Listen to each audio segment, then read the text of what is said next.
Boy, I know when it's 126 degrees out, what families like to do is gather around a hot phone and listen to three idiots talk about a sport that might never be played again. It's the In the Huntcast, presented by Helium. Greg Bauk, Sean Murphy, Kyle Turner. How you guys doing? I'm doing great, Greg. I'm better now after that intro. Good. I'm sitting in a pool of my own waste. That's crazy because you have AC in your house. You're just doing that, just to sit in your own shit. That's right. That protects me. My own coating protects me. You don't even need to do that. It protects me from the coronavirus. We have a special In the Huntcast tonight. Every In the Huntcast is special, which is why I can't wait until they're over. But today is special because we have a guest to talk about the Buffalo Bills with us in the offseason from WCMF. Duffy is joining us on the Fresh Take line. Is it sponsored, Pat? I don't know. Did you bring a sponsor? I don't know. You got like some garbage plate establishment probably carries your coinage, right? It's funny you say that. I have my Rochester Plates flag in the background right now as we speak. Was that like your Madden team? What is that? You know that's the alternate of the Rochester Red Wings, right? Like you guys are the Wings. Like we got the plates. For some reason, Syracuse is the salt potatoes because why the fuck not on that, right? That looks like the Redskins logo if it was drawn by someone with crayons. If it was drawn by a non-racist. That's right. Yes. Someone who didn't hate non-white people. Greg, you asked if this podcast had a sponsor, and we do. I reached out to them. Oh. Here's the sponsor. Oh, look at that. There we are, baby. All right. There it is. New sponsor of the pod. Duffy, we didn't bring you on to talk about sports. What's your favorite Brazzers? Sure. I like the old-fashioned pizza boy come to the door. Ooh. Okay? Right after they're all done, him and the wife, the husband comes home and goes, "Hey, thanks for the pizza," and high fives him on his way out. I love the weird fucking Freudian slip we just got from you about here comes my dad. Now I'm banging with my dad. Awesome. Yeah. My favorite Brazzers is the one where the podcast guy's doing his podcast and the fan who just loves the podcast sneaks in while he's doing the pod. Like that. I mean, it's so cliche at this point because it's done so many times. Right. But, well, it's very popular on this podcast plenty of time. Yeah. Can I ask a serious question? Because I've only read it. I've never really spoken with anybody about. I thought it was Brazzers. Is it Brazzers? Did I miss something? No, that is not Brazzers is something company. women. Yeah, that's what women wear. Well, no, that's kind of why I thought like that's what they were going for. Like, oh, it's like kind of panties. Also, you get to jerk off to this stuff. Like, Oh wow. I can't believe you just said my high school yearbook quote. Word for word.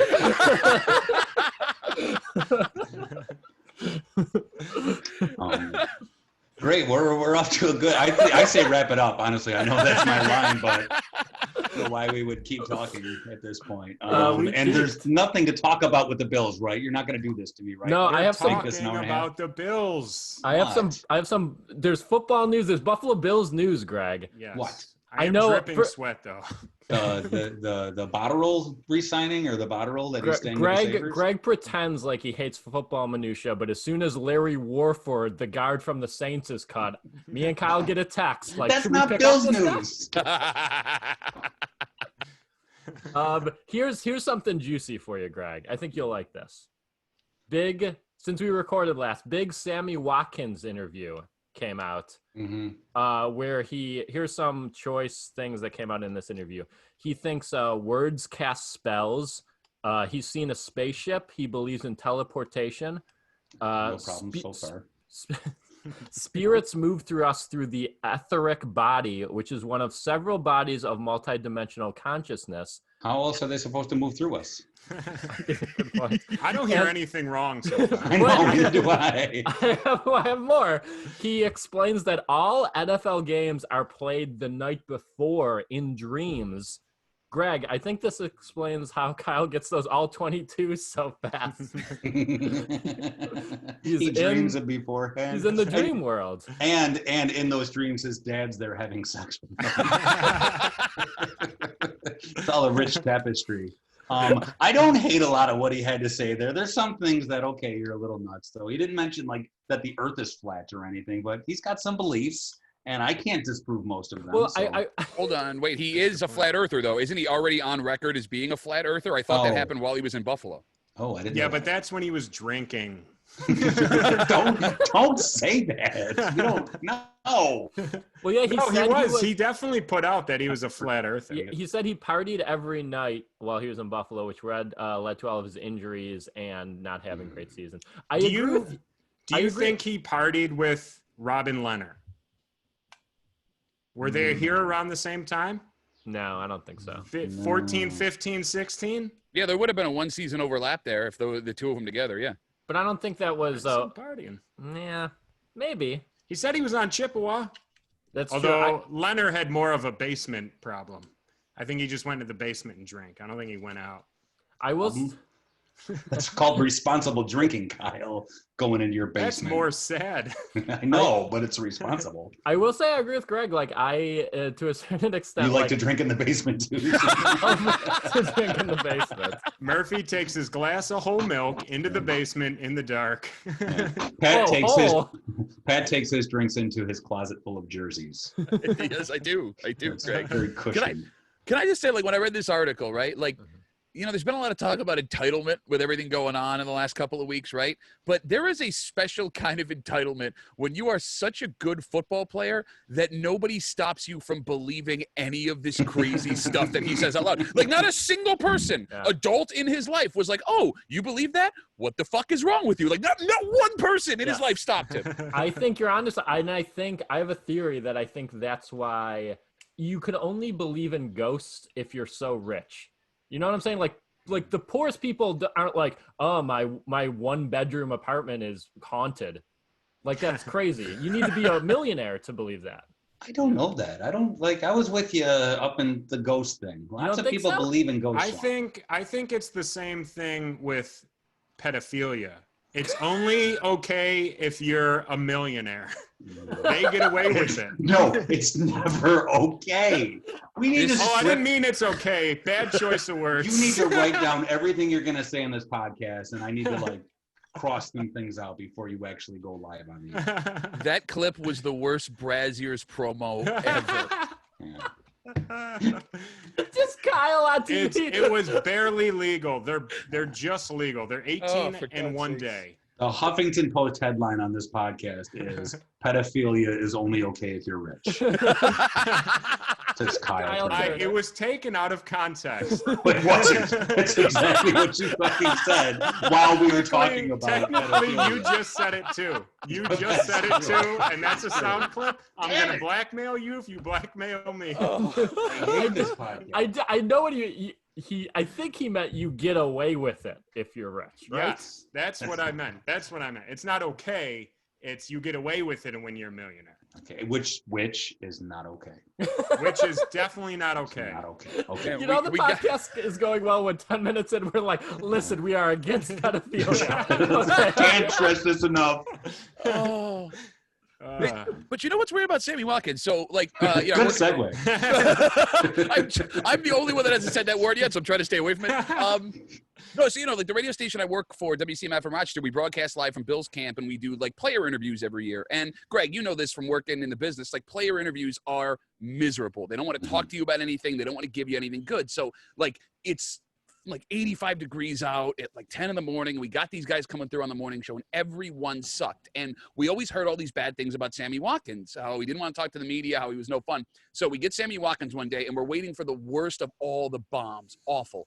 And it was the greatest goddamn 15 minutes I think we've ever done on our show, because he opens up by telling us that he gets fined every day by his fellow receivers because he shows up to practice ashy. Now, you guys are white people, so are you familiar with ashy? Do you guys know what ashy is? I went to a Buffalo public school. I've heard the term. Oh, yeah, me too. I know the elbow region often gets ashy. So like, okay, our station, it's a bunch of suburban guys, like white guys for like 25 to 54, and Sammy Watkins for 10 minutes is explaining what ashy is and what he has to do to not get ashy and how it takes too much time to not get ashy. And it was the funniest. He was the most relaxed human being I've ever seen in my life. So it makes perfect sense, Sean, everything that you're saying out loud. He just does not give a shit. He doesn't care.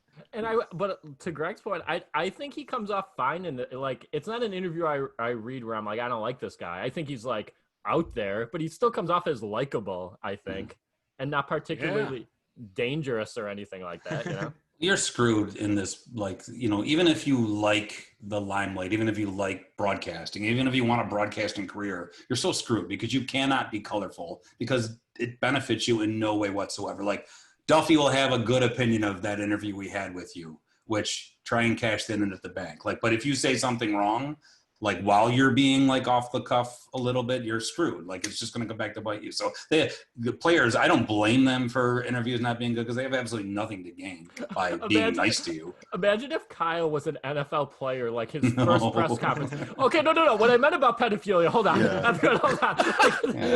I think Kyle, he'd be like Bobby Knight though. He would say things unapologetically and like, you know, screw you if you don't believe that. All right. So to your point, we did an interview with a very prominent player a couple of years ago, and I won't say the guy's name because I don't want to get him in any shit. But something had just happened in the NFL. I forget what it was, where they put them through sensitivity training. So he's describing to us what the sensitivity training is, right? So then right after that, we transition, and he had just bought, he just signed a big contract. And we're like, hey, what's the first thing you bought? He goes, oh, I just bought a cheap old car. And I'm quoting him. I'm quoting him right now into a live microphone. I'm a Jew with my money. Like, oh no, bro, he went from this is what I learned in sensitivity training to literally 15 seconds later that falls out of his mouth, and like we're just, what do you say? What do you say back to that? You broke up there for a minute and you hit the dump button. That's what you did. All-powerful dump button. Well, interesting story about Kyle Orton, and if we can to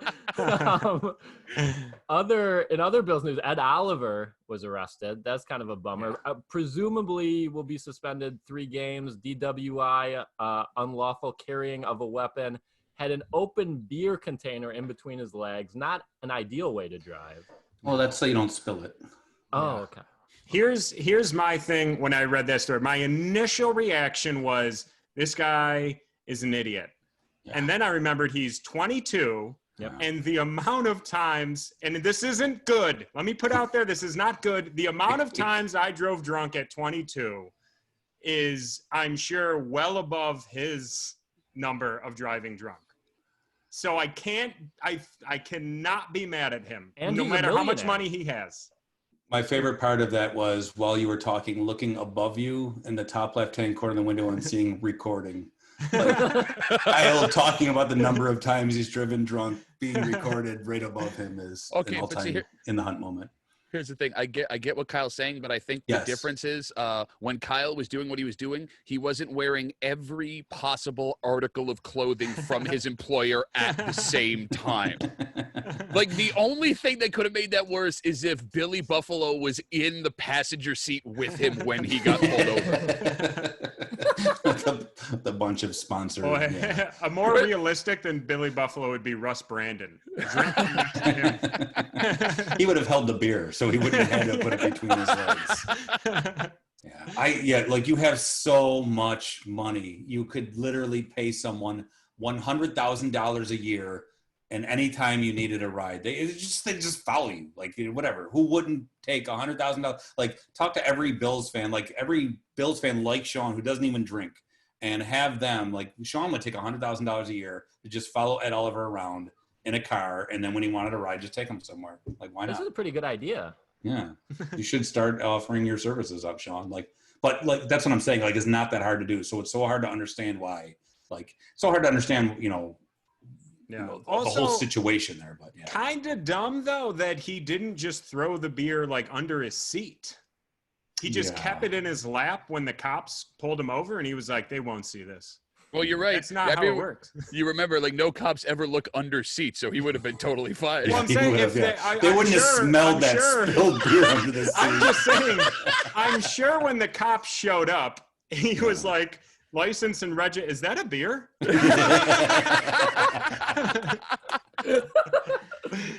I don't want to sip. The most interesting part about this whole thing is, like, if you're a Bills fan, according to social media, you're only allowed to have 2 reactions to this story. Either you want him cut immediately, like that's one, or you start listing all of your friends that had worse DWIs and also kept their jobs, which is why, like, oh, my buddy, he's a welder. He was like drinking 5 beers at the same time. They had him back Monday. $8 fine. So big deal. It's fine. There's a Bills fan in the middle of that spectrum, and it's the one that's looking at the schedule being like, well, he's only going to miss those 3 days. And I'm not crazy about He'll be back for the playoffs. That's what Bills fans are saying. Kind of my last kind of news thing, Greg, is speaking of natural segue here. The schedule was released since we recorded last, which is, ballsy move in a pandemic. We opened with the Jets again. We got a Thursday night, a Sunday night, 2 Monday nights.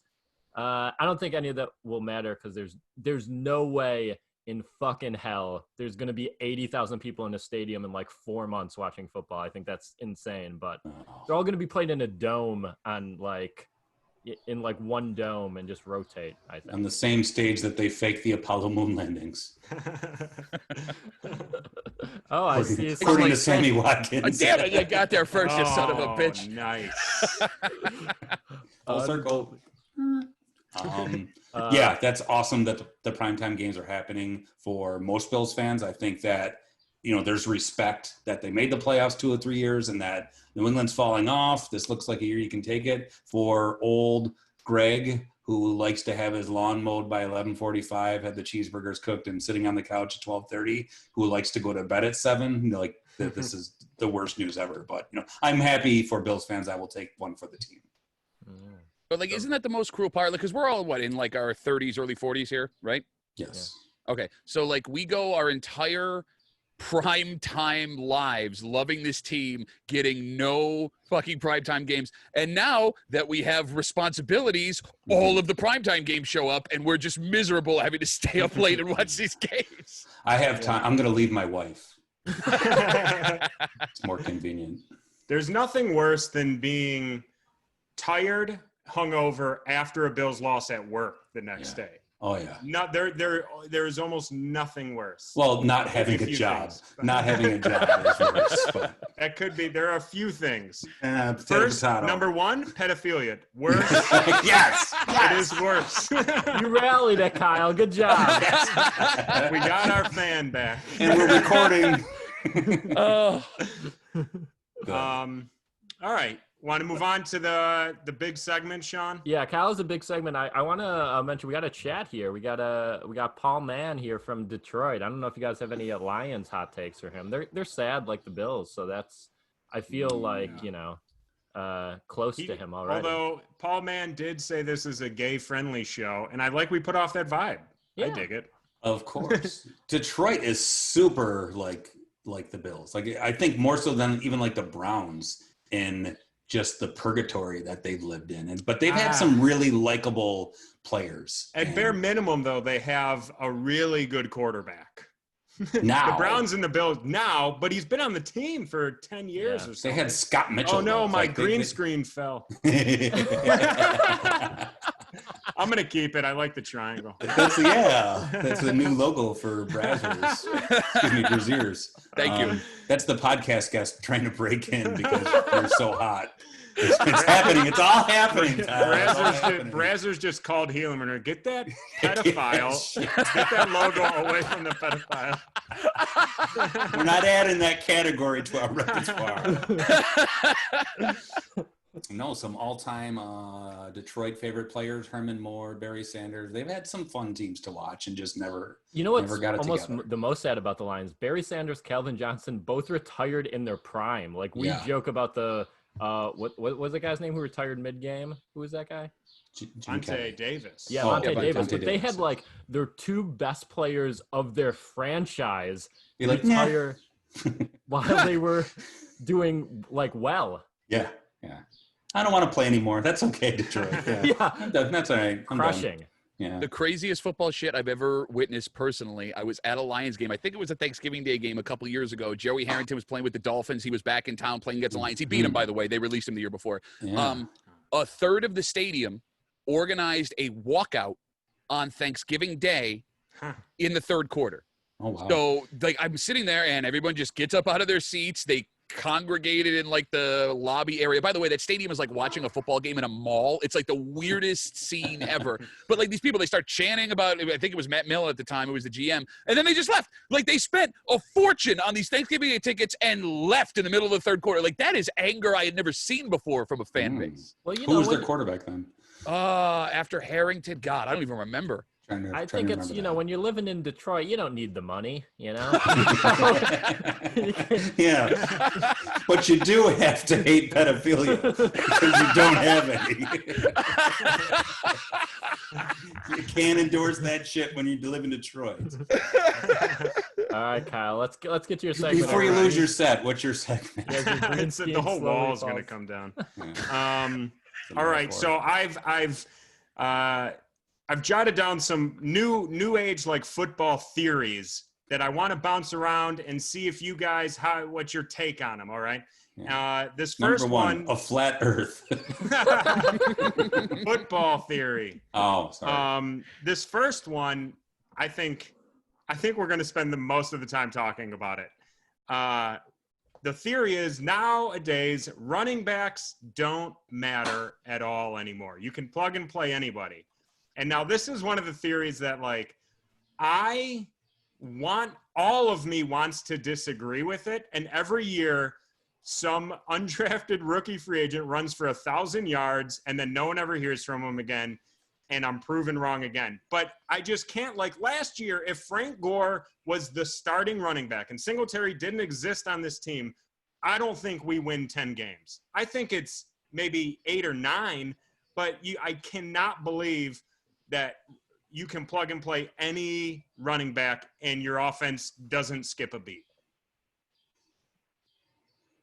I was waiting for Pat to answer because he cares about football more than me. Oh, okay. Well, I think I have the hottest take first, so I'll close with that. Why don't you guys go first? Because I'll go. I don't think that it's completely like 100% to zero. Like, I think that there are running backs that are better than others. I think that so many skilled young individuals go for running back that there's just a lot of them. And when it comes to the draft, there's so many positions to fill that it just gets slotted. So then you get, the guys that aren't as good fall down into the tiers a little, so like Singletary again, taking where he was, like he's skilled enough, but like, I don't think that you ever should spend 10% of your cap on a running back because I think there's enough of them out there, but there's certainly ones that are like head and shoulders above the rest. Like, I think Ezekiel Elliott is a hell of a lot better than even Devin Singletary for that matter. It's just, I wouldn't want to pay him $40 million.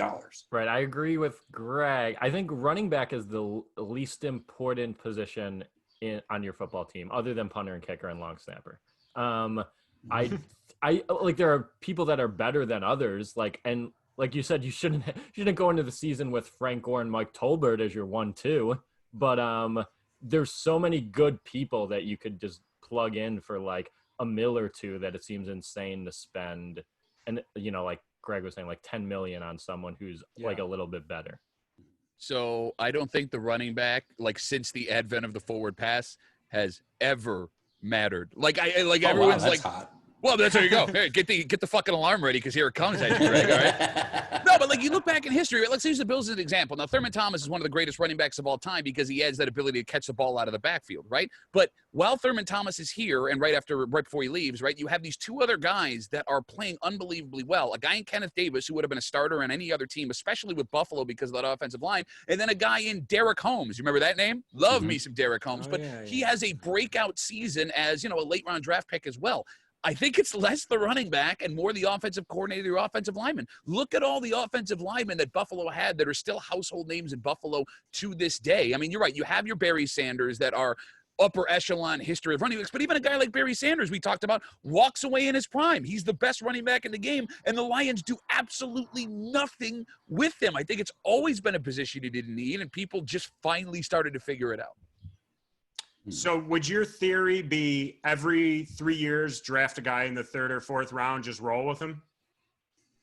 Yeah, I think that's super safe. Like, I mean, you look at the teams that are the most successful. It's not the teams that spend high draft picks on running backs. It's not the teams that spend their cap on running backs. It's, New England is an outlier because everything New England has done for the last 20 years has been easy to do. But these teams that are continually successful are either taking guys in the 3rd or 4th round or bringing in veteran running backs on low-end deals and just running them ragged until they don't need them anymore.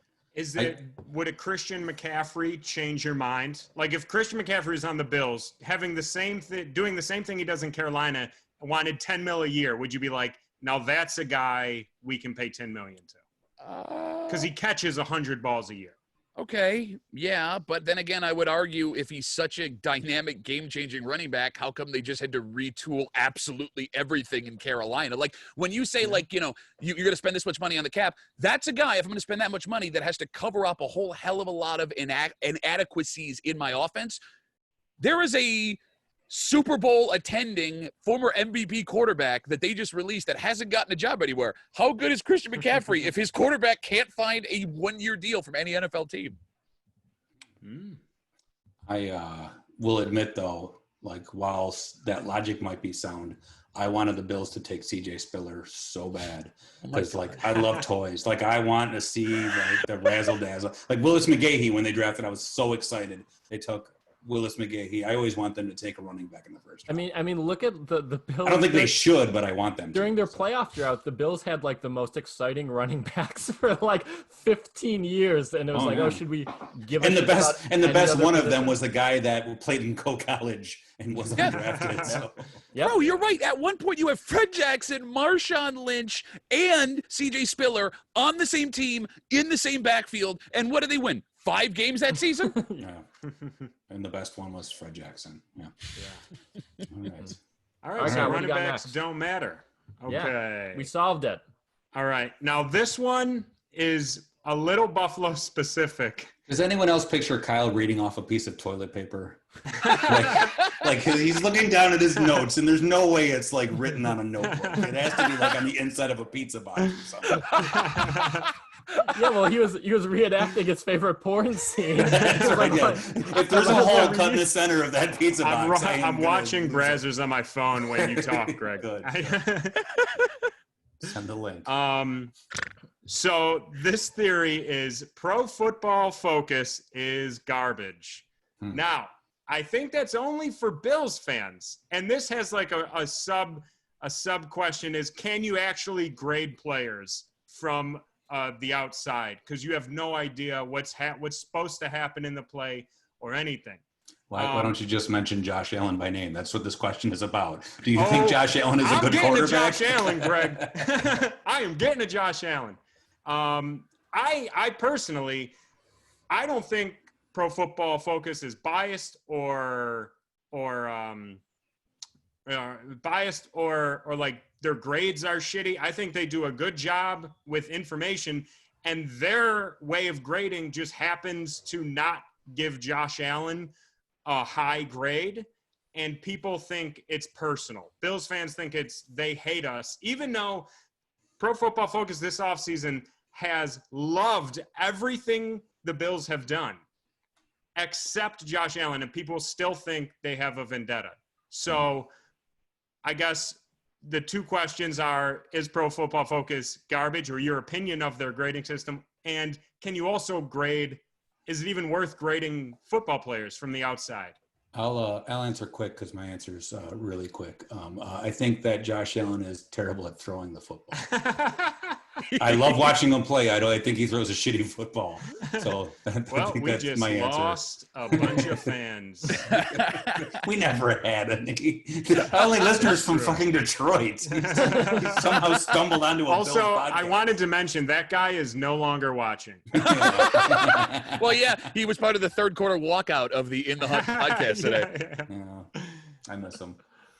No, I mean, to your point, I don't think they're biased against Buffalo. They have no reason to be biased against Buffalo, right? Like, you have this community of diehard football fans that would totally buy into what you're doing and would make you a bunch of money if you catered to them. They're not doing that. But going even further, to answer your other question, it's impossible to watch anything football related. I'm convinced that the commentators who were coaches and former NFL players watch these plays and have no idea what is supposed to be happening, right? Because, like, we're all diehard fans. We've been watching this our whole lives, right? Like, you guys have opened up a book about football and theory, and you understand. Be honest with me. In any play in the history of you watching football, have you had any idea what the fuck was going on? Ever? Not one. Ever? Never. Okay, good. No. Good.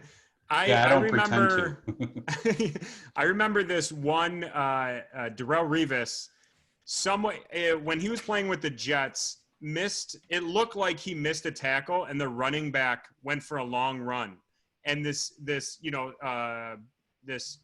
reporter sent a video of Darrelle Revis and said, like, this is Revis missing the tackle, or like, this is our $100 million cornerback missing a tackle. And Revis retweeted that and said, this is what happens when you try to watch film, but you're not on the team. All I was supposed to do on that play was push the running back inside. And that's always stuck with me with, like, grading players, was like, oh, this cornerback got beat deep. But you have no idea that safety went for a completely different play and wasn't supposed to be there. And you just kind of go, well, that guy got beat. That's a touchdown on that guy. And you're like, not really. Do you see people, it's like maybe the receiver, really beat the corner, but the quarterback just underthrew it and the guy gets a pick, but that doesn't mean he was doing well on the play. Yeah. It's almost like he got a gift and then his stats look better, but that doesn't really mean anything. Mm-hmm. Well, then just the little minute things that change from the second that you line up to the end of that play, right? Like, you have 3 or 4, if it's a passing play, right? Ways that a receiver is going to go based on where a defensive back is lined up in front of him, inside, outside, things like that. And then based on that route, it changes the way that other guys are going to run around. And the quarterback has to see all this thing, and it changes protection. And there are no speaking back and forth when you're at away games because you can't hear anything. Like, all of these things have to happen immediately inside the heads of these guys. Yeah, it's a fucking joke. I don't know what the fuck I'm talking about. What are you, nuts? That's another great poll quote for the podcast. Our kit's going to look great. Press kit, that is. That's a business term. Can I just say, every time I see Greg, he looks more and more like Roger Dorn from the Major League movie? I do. Oh, he was a handsome man. I'll take that. Can't wait to tell my wife. She's out on a date tonight. I can't remember. She's in the living room watching Major League. Right. I will tell you this. There is I can look like Roger Dorn, Kevin Costner, and Brad Pitt all wrapped into one. I could have abs right now. And in this climate, no one is coming near me. Like, I am disgusting. Like, I could not. No, there's no moves being made. The only move I'm making is grabbing a thing of Green Giant peas and jamming it down into my crotch so I don't pass out. I don't like this weather. What? That's how you cool down? What else? I don't understand. What else would you do? What would an alternative be? You have to put peas down in your shower. Every time he goes to the doctor, his doctor's like, you gotta drink water. He's like, no, I put peas on my sack. Peas down there. It's supposed to work. Give me this degree.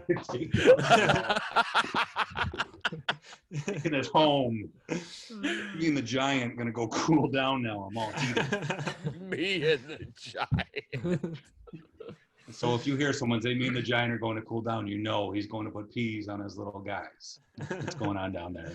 So, will someone talk? Like, I can't believe you kept talking. Someone, please. Can we play trivia or something? Kyle, you got one more for us before you get into trivia? Yes, I got one more. I was gonna say we got one more listener, but it's the same. It's 2 of the same guys. Fuck.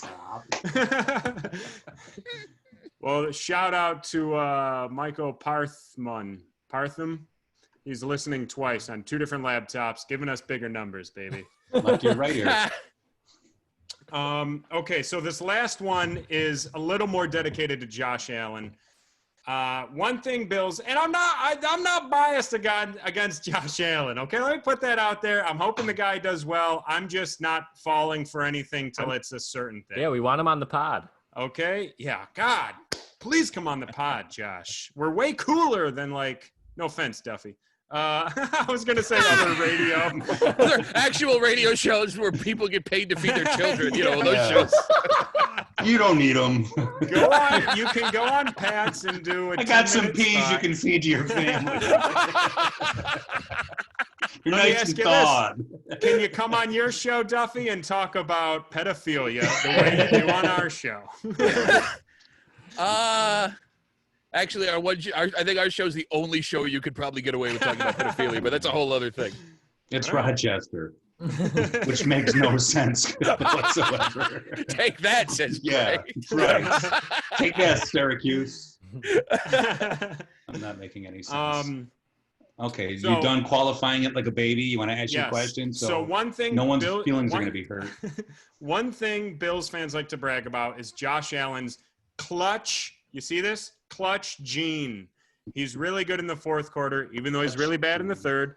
He's really good in the fourth quarter. He has a clutch gene. And since he came in the league, he leads the league in fourth quarter comebacks. Yeah. Right? So today I did a little research about these fourth quarter comebacks, and I'm disputing half of them.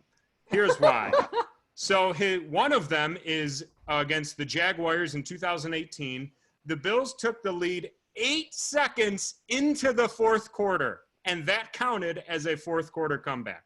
Detroit, 2018, they took the lead with 10 minutes and 26 seconds left in the game. Tennessee last year took the lead with 9 minutes, 49 seconds left in the game. Miami last year, 13 minutes, 55 seconds left in the game. And Pittsburgh, 8 minutes left in the game. The Steelers had 3 more drives after Croft caught that touchdown pass. Is the clutch gene real? And can Josh Allen be bad? I'll agree with Kyle. He should have taken the ball when they just got it in the fourth quarter and kneeled to wait until there was less time left. McDermott tried to do that. Okay. All right, so here's the thing. The ones last season, I'm going to give him a break on because, you're making a joke about McDermott, but it's actually legit. After they take the lead at some point in the fourth quarter, they're just going to try and run that clock out. They completely take the foot off the gas, and that's no fault of Josh Allen. The Tennessee game and the Miami game stick out in my head in particular. That Tennessee game, they were doing everything they could to just take every play, put it 3.5 yards, eat up 38 seconds, 3.5 yards, eat up 38 seconds. I mean, we haven't really seen him in a run and gun shootout. Maybe New England second game last year where he was almost able to pull it out. You think you got to give it a little more of a break, Kyle? I feel like there was an anti-Josh Allen bias coming out of your big head.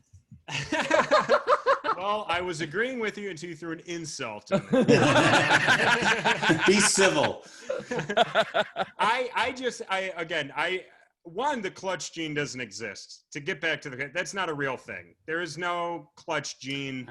Sammy Watkins says there's a clutch gene. Well, hopefully Sammy Watkins dreams more about Josh Allen this year than Patrick Mahomes. The whole clutch gene, he's good in the fourth quarter, but we're completely ignoring the third quarter. You know what I mean? And I get I would put a lot also on McDermott being insanely conservative. But then at the same time, in the playoff game, they throw it all the time, and everyone's like, run it. Why you're conservative all year. Now's the time to be conservative. And it's well, you can't have it both ways. You want him to throw it all over the field and throw for 9,000 yards. I do. But then you can't get mad when he's super conservative. Yeah, right. I think the clutch gene thing is pretty stupid.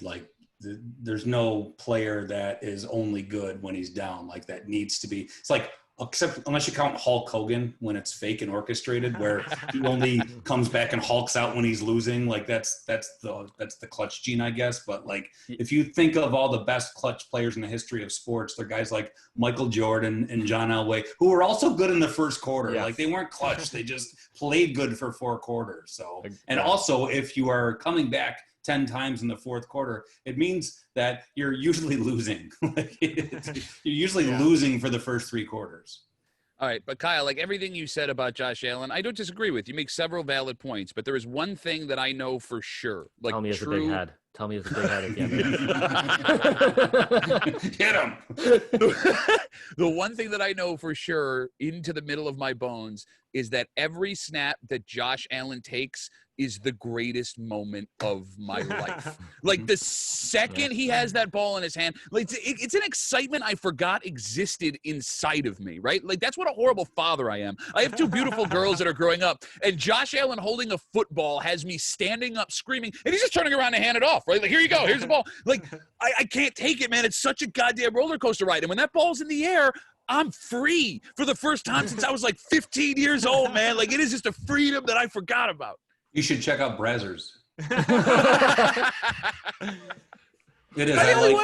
I say he's terrible at throwing the ball. I really like watching him play. I do. Like, I don't care how he gets it done. He gets it done. It's fun to watch. I'll say this. 3rd and 15, he's the only quarterback I've ever watched wear a Bills uniform where I am convinced there's a better chance than not we get that 3rd and 15. More than any other quarterback I've ever seen, when it's 3rd and 15, I don't even go, we're never going to get this. Because I've seen him convert so many third and 10-yard pluses that I go, there's a really good chance we get this. Yeah. All right, but here's the thing. There's a negative side to this too. It messes with my brain because like when that, let's say that it's 3rd and 17 and that ball goes up in the air, right? And that ball always hangs. He hangs those balls. If that ball comes down in a Bills receiver's hand, it's the greatest moment of my life. If it comes down and it gets picked off because it was a bad ball, I can't be mad at him. Like he's like my little baby boy. I love him anyway. You gave me the excitement of that ball being in the air. I still love you. Terrible idea. I don't know why you did that, but come here, sit on my lap. Let me tussle your hair. And we'll keep you away from Kyle after the comments he made earlier in the show. That is the product of, I think, at least 2 quarterbacks, maybe more than that if you can think of them, say them. But that's Trent Edwards and that is E.J. Manuel, who were so terrified they would not throw the ball. So you knew if it was 3rd and 7, you weren't getting a first down because he's not going to try and get this into any window that's the least bit tight. Yeah, and I think it was infuriating to watch that kind of football. And I think you described a little bit less of our my Josh Allen opinion and more of the Nathan Peterman opinion that we had the podcast where like he'd just go in and throw a pick six and he'd be like, well, good on him for trying. You know, like you almost can't be mad because it's just it's such a disaster that you're like, well, he tried. That was fun. I wouldn't have got there. Yeah. I will say Duffy, your speech about being free when he throws the ball, it put more confidence in me for him than any highlight video that I've ever watched. That was what I think, like what people feel when they listen to like Freebird for the first time. And I was like, I get it. He's a good player. And that is not how I thought 10 minutes ago. No, like, bro, I get this, to your music analogy, I get the same chills down my spine when that ball is in the air as I did listening to Born to Run all the way through when I was like 15. Like, it was like, oh my God, what is this? I love this. I don't know what I'm feeling. It's a little bit sexual. It's a little bit excitement, but I like it. I like it a lot. Yeah, Bon Jovi's great. We doing trivia? Yeah. So I was just going to segue to trivia. Good call, Greg. I just want to be done because I'm roasting in my own juices. I've met you. Okay, can we just – there's a really good chat in the – We have a guest, Kyle. Let him go. Yeah. He has a family. Who is this? Yeah, why do you think I'm doing this? I have a family. That's why I'm doing this, man. Yeah. Oh, Plumer. Damn it. It's Chris Plumer. We know him. Just our good friend. Said, I like that Kyle is mad that the Bills aren't losing longer in games. A typical Kyle thing to be mad at. Idiot Bills. Okay, let's do trivia. Thanks for listening, Plume Dog Millionaire. All right, the jersey on the line today. Now, last time Duffy was here, we played for a Drayton Florence jersey, which he already had, which I was amazed by. I forgot about that. And so this time we're playing for, let's see if he has this, a Billy Joe Hobert jersey. Come on, Billy Joe Gunrack. I don't, but it's one of my white whales, man. That one and the Matt Leinart that he wore in the 4th preseason game, the one game he played, like those two are the jerseys I want before I die. Well, if you get one, it's probably game worn. Well, you could win a Billy Joe Hobert jersey today. You could win one of them. So awesome. Get on your thinking cap. Kyle, you know who this might be before your time. You know who this guy is?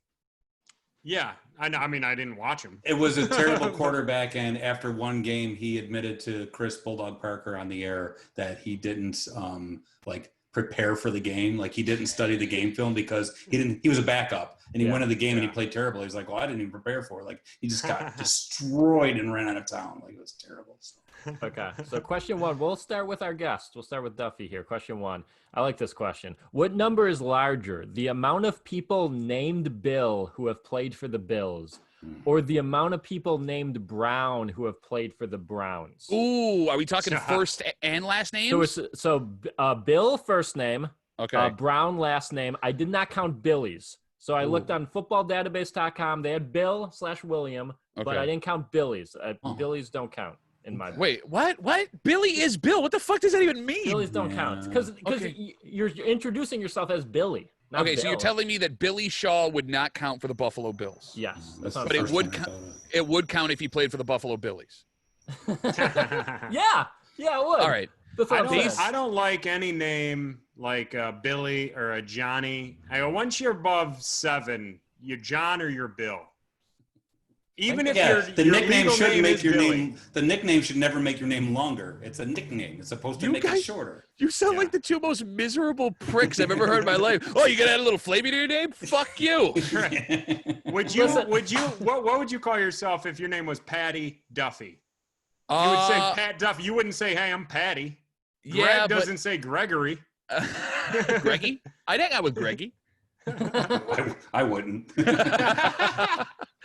All right, so if we're going to use logic here, I'm going to say that the name Bill is more popular than the last name Brown. I'm going to say there are more Bills that played for the Bills than Browns that played for the Browns. Okay, let's go to Kyle next. What do you say there, Kyle? I think Brown is one of the most popular nicknames, or not nicknames, last names. So I'm going to go Brown. All right, Greg. It's Brown for sure. Like, Jim Brown is Orlando Brown. Those are the only two I can think of. But like, for Bill, I think of Bill Brooks, and like, that's it. Like, I can't. Okay, but here's the thing: they called him Bill Brooks and they called him Billy Brooks. Which ones did they go by? No, he was the Bill in my mind. Sean. Yeah, I don't know. Well, the answer is Brown, so it doesn't matter. The answer is Brown. 23-18. God damn. Boy, 18. 20. Yeah, wait a minute.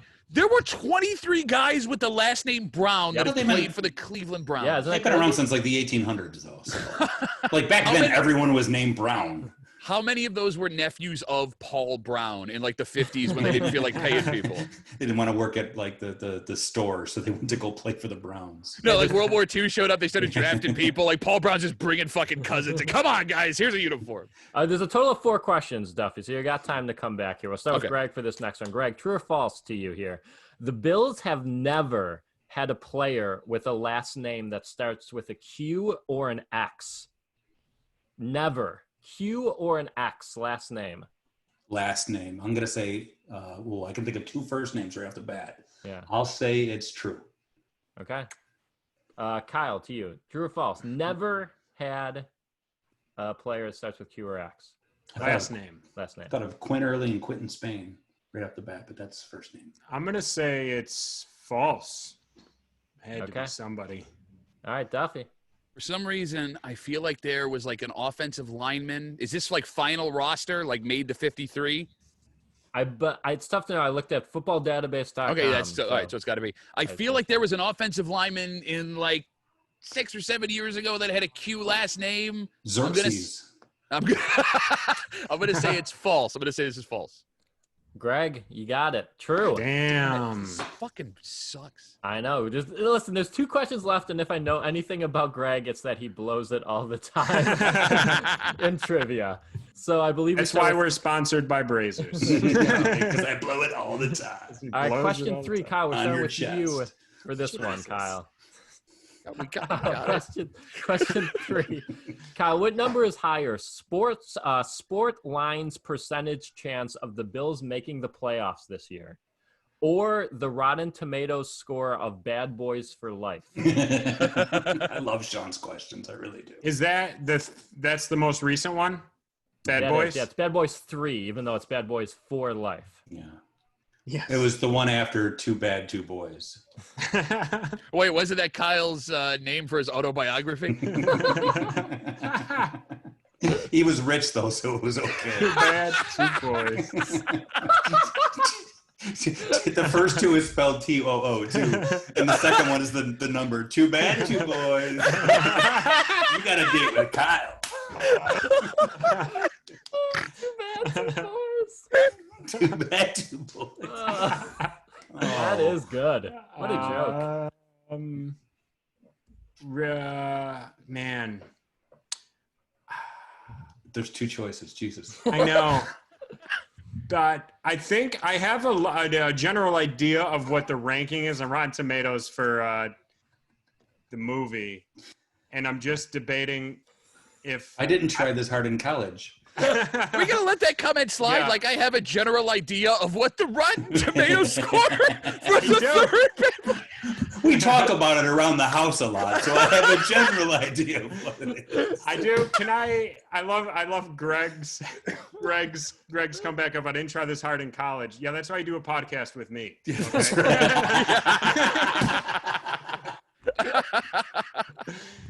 I'm gonna go Bad Boys. Too bad, too good, or whatever. Okay, Too bad, too bad. Bad Boys for Life. Duffy. The Bills are such darlings in the national media right now. I'm going to say the Bills' playoff chances are higher right now.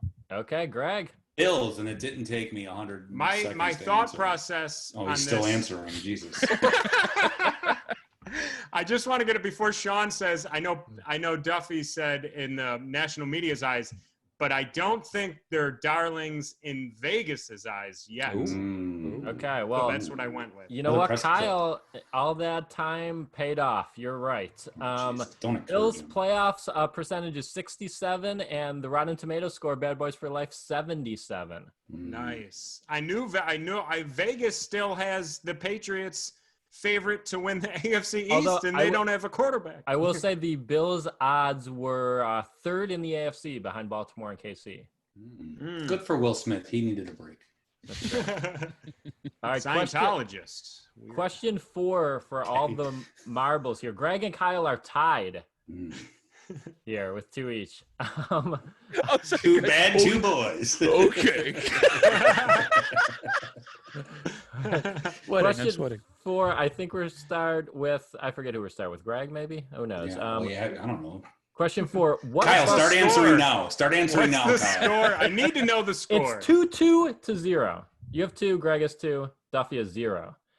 Yeah, but I do like Duffy better. So thanks for being our guest, Pat. You have I might 0. give him 2 points. I might give him 2 points if he gets By the way, I love how the angrier Greg gets, the darker it gets in his room as he's filming this podcast, right? Like it's like fucking Kubrick-esque level of subtlety in his picture. The last scene of this podcast is going to be the Undertaker coming behind Greg, and then the Brazzers logo, and then it gets fun. and then it gets really good. Greg, question 4. What Buffalo Bills player has the team record for longest suspension? I have options for you. Is it A, Marshawn Lynch, B, Centrell Henderson, C, Tyrone Robertson, or D, Marcel Darius? I will say Centrell Henderson sticks in my mind for some reason. Surprised OJ wasn't an answer. He murdered 2 people, but I'm going to go with Centrell Henderson. Okay, let's go to Kyle next. Yeah, I think it's him too. I remember him being out like a year. I don't even know why. I don't know anything about him. The NFL doesn't like people with Crohn's disease, and they kick them out. Duffy, you can beat women in an elevator, but if you have Crohn's, you're out of here. Ain't none of that Crohn's shit around here. Like I gotta try and make up some ground. Plus, I feel like this is a trick. Like you knew that no one would know the one that was actually the right answer. So who was it? Tyrone who? Tyrone Robertson. I'm going to say it was Tyrone Robertson. You're correct, Duffy. Oh, wow. It was Tyrone Robertson. Tyrone was suspended entire season for substance abuse. Centrell had 1 suspension for 10, another one for 4. And Marcel had 4 and 1, and Lynch had 4. Hey, when did Tyrone Robinson play? Do you have that in front of you? I don't. I think it was a substance. I think it was like 2013 or something. I don't remember that guy at all. Yeah, neither do I. That's weird as shit. Yeah. Can I bring up something? We're almost done. Yeah, I don't have a tiebreaker, so I guess I'll just split the jersey in half unless anyone hates jerseys being split in half. Pat can have it. Pat can have it. That means that I get it because I value the jersey more. Was that King Midas thing where he was going to cut the baby? You know what, Greg? I'm sorry. Those are I play Bible rules around here, so I have to give the jersey to Greg. Yay! I do want to tell you guys. I know, Kyle, you apparently have another thing to bring up. This sounds like a special moment. No. This is this is a very fun fact. Are you pregnant? It sounded like you're about to share something with us. I have a video on Brazzers. It's Brazzers. I found this while I was researching. The first player ever suspended by the NFL was Art Foles, who was suspended in 1925 for life. What? And they only lived to like 26 years old back then. This story is the craziest thing. One of the craziest things I've ever read on Wikipedia. He was reinstated in 1926. So the next year, he was immediately reinstated. I can't believe he's still alive. I guess we're going to let him play football. So Art, this is what he was suspended for. He played for the Chicago Cardinals, and he secretly hired a group of high schoolers to play for the opposing team in order to fix the game. Which is the best. Isn't that crazy? Like, imagine if the Bills came out and all the Patriots are like 16 years old and and they still lost by 4. And then they need extra security to keep Kyle from running over the wall to get to it. But it gets get out there. Underdeveloped eggs. Oh my God. So Art's team here, they won 58-0. just decimating children the whole game. And they were only up 26-0 going into the fourth, and then we're like, we got to teach these kids a lesson, and dropped another 32 points on them in the fourth quarter. Yeah. You know, someone has a story about having that Art guy on their fantasy team that day. Like, oh my God, I took the championship. I won 4 packs of Camels. But what a story that is. That's it. That was a very nice story. That's a good ending. Yes. Okay. I'll back off. I had a lot of fun. Crazy. Yeah, we had fun. I had a lot of fun. I'll stop. Thanks, Duffy, for joining us. Yeah. Oh, no, I always have a blast with you guys. It's great to go get one trivia question out of the 4 on the worst Bills show I've ever been on in my life. It's my job to cover the fucking team, and you assholes out-trivia me somehow. That's great. It's good. Really good luck for me and my career. Thank you. I brag about how little I watch of the games and how little I know. Greg just found out the Bills or the Buffalo had a football team. Yes. Because of this podcast. I'm proud of how little I know about football. All right. This was an amazing in the Huncast. Thank you, Pat. Thank you, Sean, and thank you, Kyle. I don't know. What the fuck do you want from me? A eulogy? Just turn off your computer. Go spend time with your family. Bye. Bye, everyone. Bye. Thank you.